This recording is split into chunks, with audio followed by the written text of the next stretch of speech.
Well, hello. It's time to practice some real estate yoga. Let's go ahead and get started.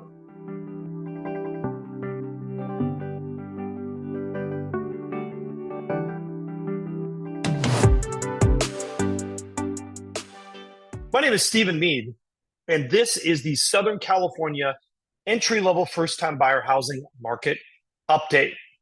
My brokerage is Domicile Real Estate, where we are on a mission to help California's renters become homeowners.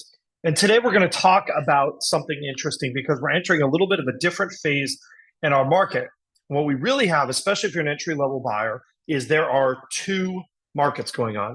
What am I talking about?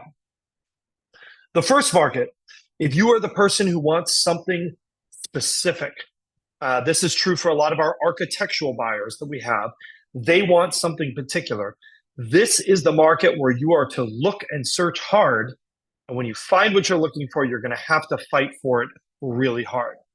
However, the second market is for those of you that are looking for a deal.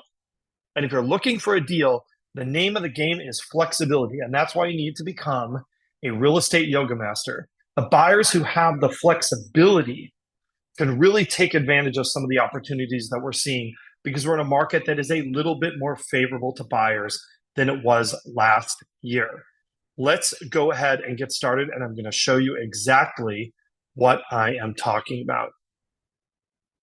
Okay, so coming back here to our prices, remember this is taking a look back in the rearview mirror. These prices are pretty much flat, really, for the most part. We see some kind of variations here in our condo market. Our single family market had that big run up earlier in the spring, and now it's been kind of a more subtle rise that's really kind of flattening out. This is about typical for what we see as we go into the summer months. Now, I'm going to give you a caveat as I talk about this that's really important.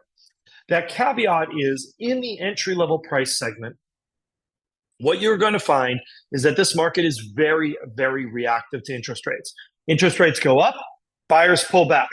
Interest rates go down, buyers jump in. So we're at a point where those interest rates have gone up the last 10 days. And really that's kind of a boon for the buyers out there. But if you are waiting for at some point in the fall, maybe for the Fed to start dropping rates, I think you're going to see a much more competitive market.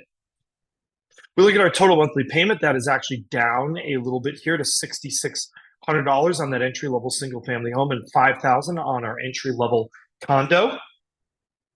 And what does it actually take to buy one of these houses with just 5% down, including everything, right? What do you need to qualify in your household if you have no other debts? On the condo front, we're looking at around $125,000. By the way, where were we last year? $111,000. So, if you were last year waiting, saying, I want to save up more money, the question is, did you save up enough to make up that difference? Probably not. And then we're looking right around $162,000 versus $145,000 for our entry-level single-family home last year. We look at our absorption rate, right? This is kind of our quick and dirty. How do we match up the number of homes coming on the market versus the number of homes that are going into escrow? We see that those numbers have gotten a little bit more competitive from last week to this week, jumping back to over or hitting 80% for that entry-level single-family home and being at 65% for that entry-level condo. If we look at total inventory, I think this one is really kind of interesting to me.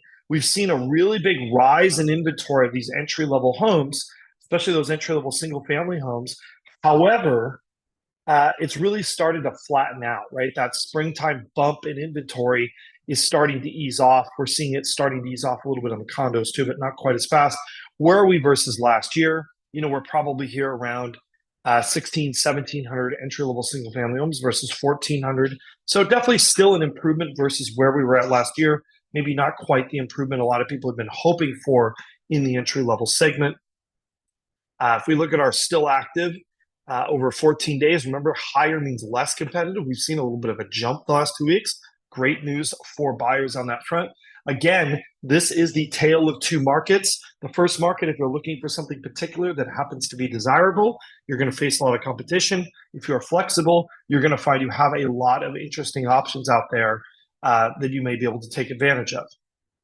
And finally, if we're going to take a look at our week's supply of homes, we see for our condos here, this has jumped to almost 10 weeks. Really, this is kind of a pretty big number on the condo front and a much more subtle rise here on that entry-level single-family home front. Not unusual. We find if there's ever softness in the market, the condo relative inventory jumps quite a bit more than the single-family. You can kind of see that happen throughout kind of on this history. Overall, where we at just under 6 weeks of inventory in single-family homes, that's really not a lot, but it is more than last week, which is definitely a boon if you're a buyer out there looking into those entry-level single-family homes. Anyhow, that's all I have for you this week. Thanks so much for watching. Obviously, if you'd like to take advantage of our expertise, we would love to work with you. You can find out how to do that by looking down in the description down below in this video. We would love to hear from you. Don't forget to like, subscribe, and hit that notification bell. Questions and comments, we love them. And we'll see you again real soon.